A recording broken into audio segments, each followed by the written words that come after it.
National conference के तरफ से आगा महमूद साहब ने बडगाम बाई इलेक्शन के लिए नामजदगी के कागज जो हैं वो भरे हैं।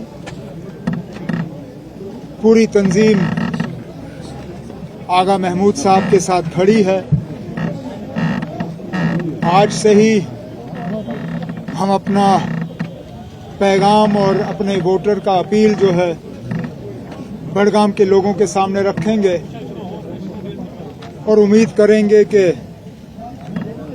जिस दिन नतीजे निकलेंगे तो आगा महमूद साहब भारी अक्सरियत से यहां से कामयाब होके इंशाल्लाह बडगाम के लोगों की नुमाइंदगी जम्मू कश्मीर के असेंबली में करेंगे इंशाल्लाह।